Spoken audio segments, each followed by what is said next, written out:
tema de esta predicación, elementos fundamentales de una iglesia verdadera.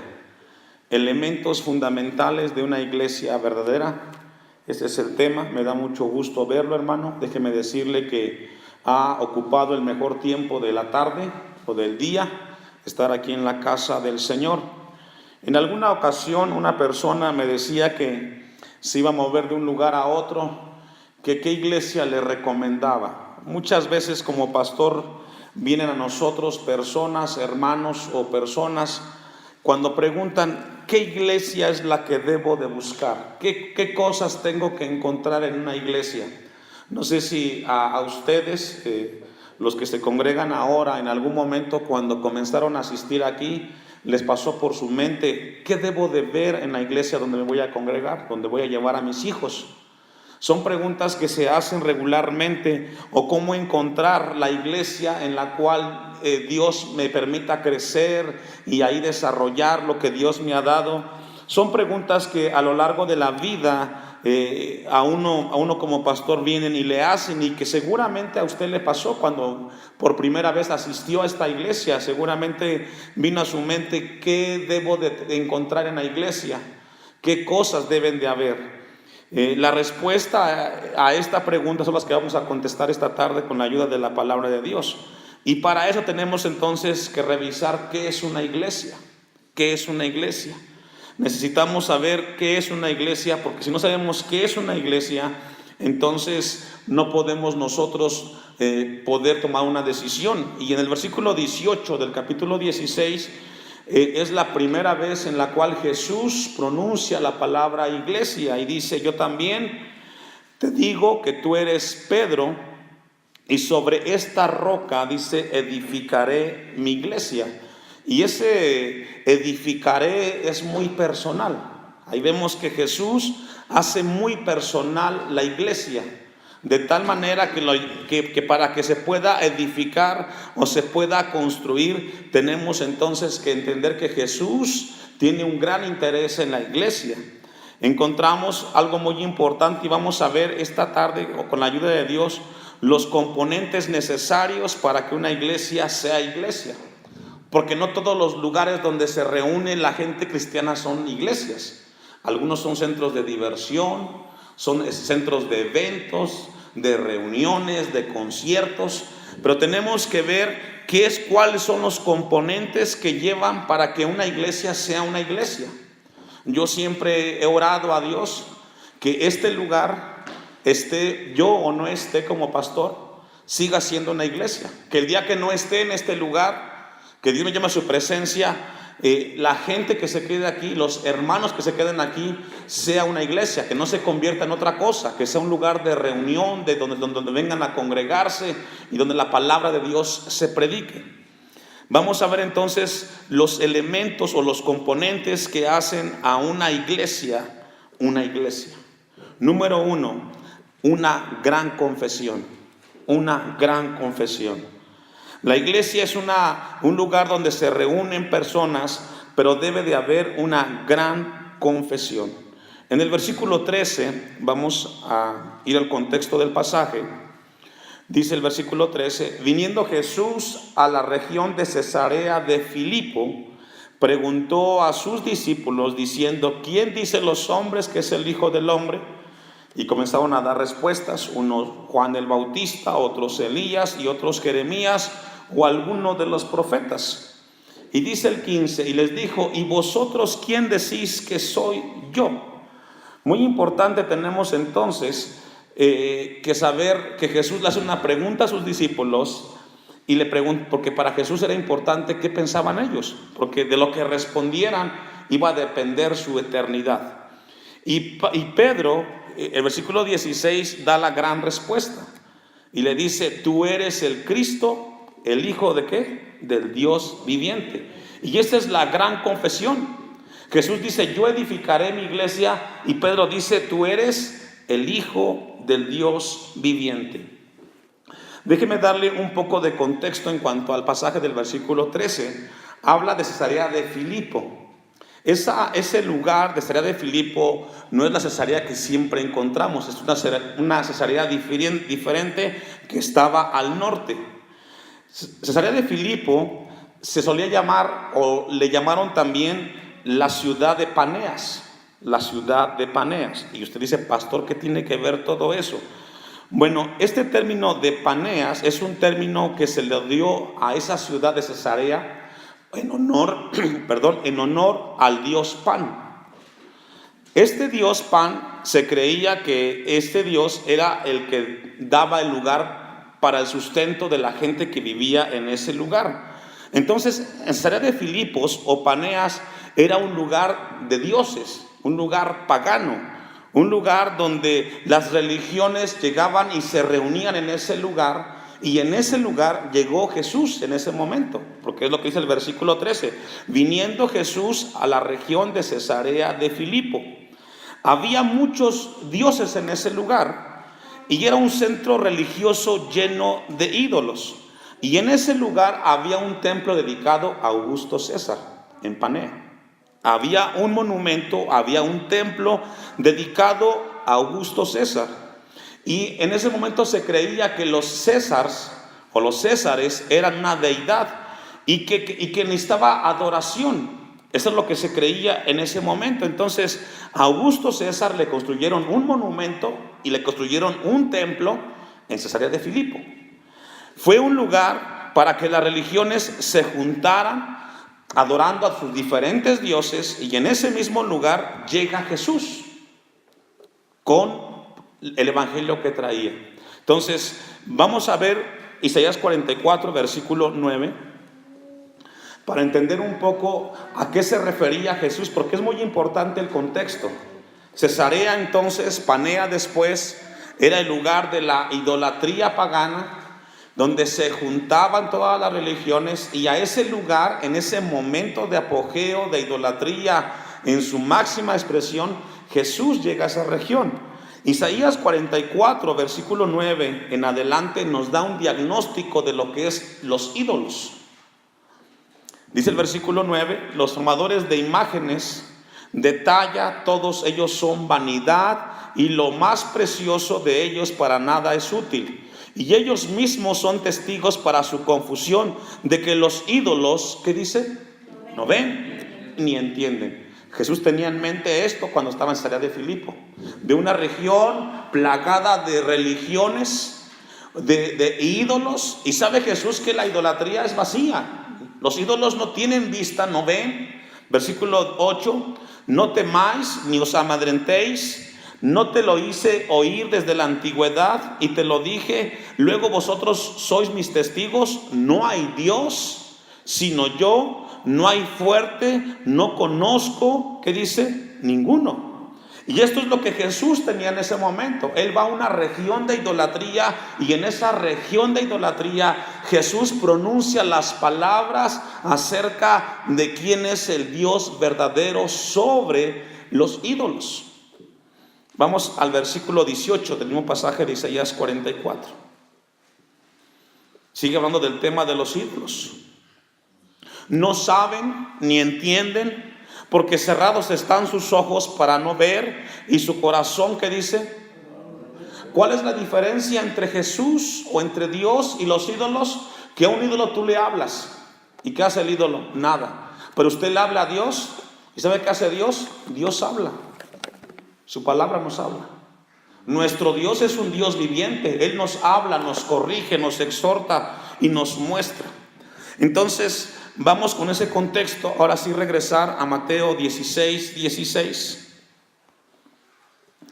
donde Pedro pronuncia una gran confesión: tú eres el Cristo, el Hijo del Dios viviente. Nuestro Dios es un Dios que vivo, un Dios viviente. El Dios en el cual se funda o se establece la iglesia es un Dios vivo, un Dios que habla, un Dios que expresa, un Dios que salva. Esa es la gran confesión. La iglesia está edificada sobre el Dios verdadero y un Dios vivo, dice la palabra de Dios. Entonces Pedro en ese momento habla y dice: tú eres el Cristo, el Hijo del Dios viviente. Y bajo esa gran confesión se debe de establecer una iglesia. Una iglesia que no habla de un Dios vivo, de un Dios que habla, de un Dios que ministra, que corrige y que salva. No es iglesia. No es una iglesia donde te hablan de motivación personal, de éxito. Eso no es una iglesia. Una iglesia es un lugar donde se predica la palabra de un Dios vivo. Y Jesús y Pedro lo dijo: tú eres el Cristo, el Hijo del Dios viviente. Nos reunimos para adorar al Señor Jesucristo. Porque la iglesia no es un grupo de personas que se reúnen para escuchar un discurso de motivación. Eso no es la iglesia. Tampoco es un lugar donde se busca ayudar a la gente para las adicciones. Tampoco la iglesia es eso. Aunque la salvación puede transformar a la gente, pero no por eso la gente viene a eso. Tampoco la iglesia no es un lugar donde la gente se reúna para ser más espirituales. No. La iglesia es un lugar donde un Dios vivo habla a su pueblo, donde un Dios a través de su palabra se manifiesta a su pueblo. Eso fue lo que Pedro dijo. La iglesia entonces es un lugar donde se reúnen personas salvadas por Dios y para Dios, y donde ese mismo Dios nos da salvación y nos da vida eterna. Mire cómo lo dice el apóstol Juan en Juan 20:31. Es muy importante entender qué es una iglesia, hermanos. Nosotros somos llamados a entender que la iglesia es un grupo de personas redimidas por la fe en Cristo Jesús, y que nosotros creemos que Jesús es un Dios, es un Salvador y es un Redentor. Mire lo que dice Juan 20:31. Pero estas se han escrito para que creáis que Jesús es el Cristo, el Hijo de Dios, y para que creyendo que tengamos vida en su nombre. Nosotros tenemos un Dios vivo, hermanos. Una iglesia tiene que proclamar una gran confesión que Jesús es un Dios vivo. No es un coheredero, un corredentor, mejor dicho. No, Jesús es un Dios y es un Dios vivo. Vamos a ir a un pasaje para entenderlo un poco más. 1 Timoteo 3:14. Entonces la iglesia debe de ser un lugar donde las personas hacen su confesión en Jesús de que Él es Señor, Salvador y Redentor.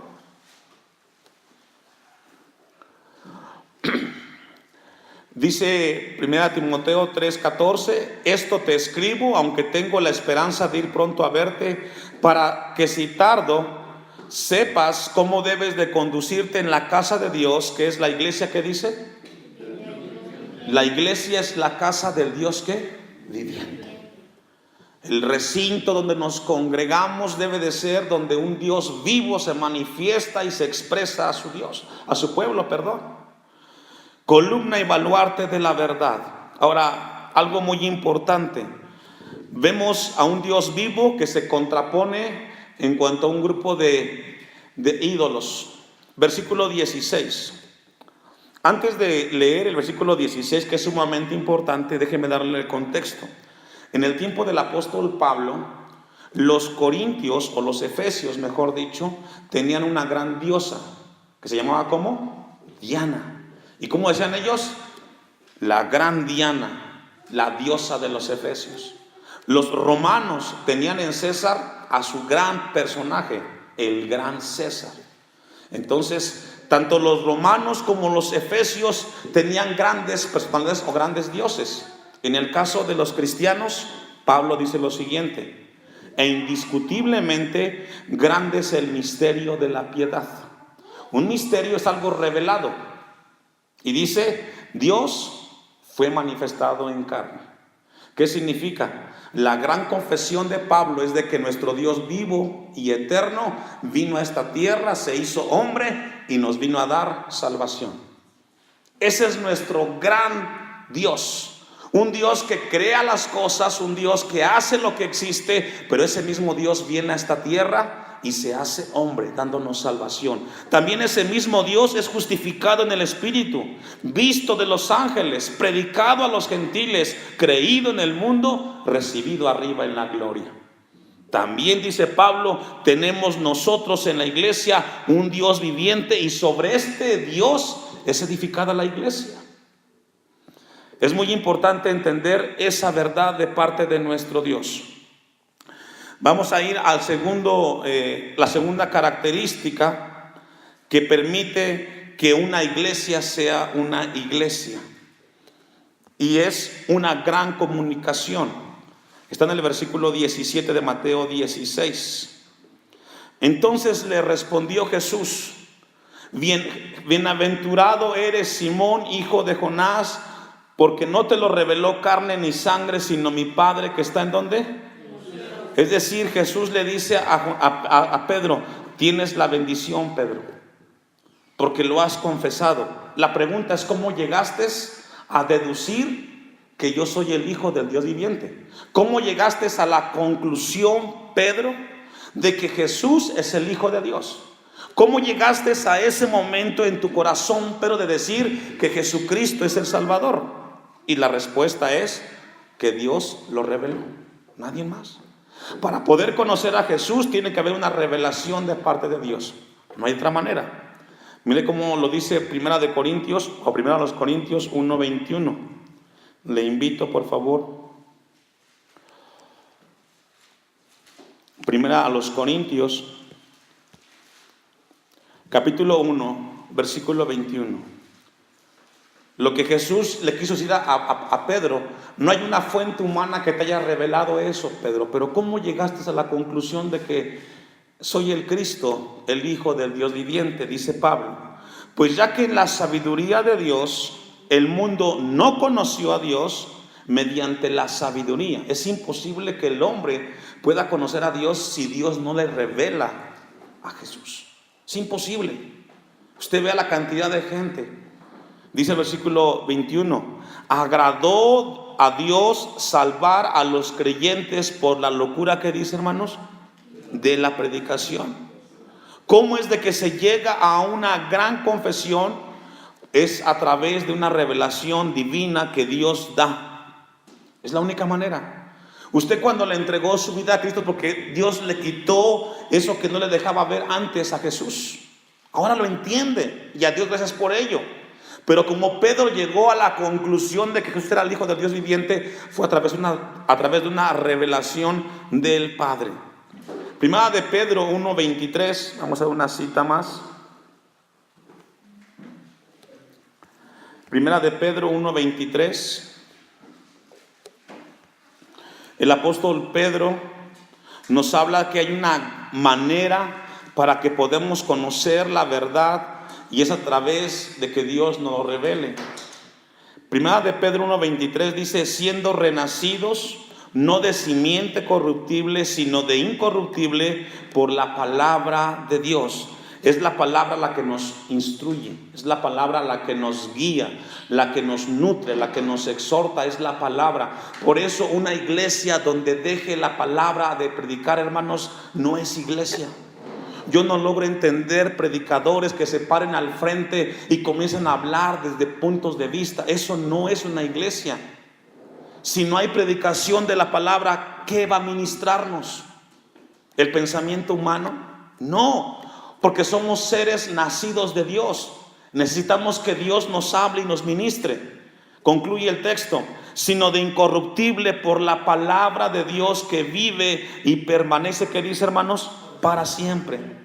Juan Calvino dijo esto en relación al texto que hemos leído: si una iglesia no tiene una sana doctrina y una exposición de las escrituras, no es una iglesia.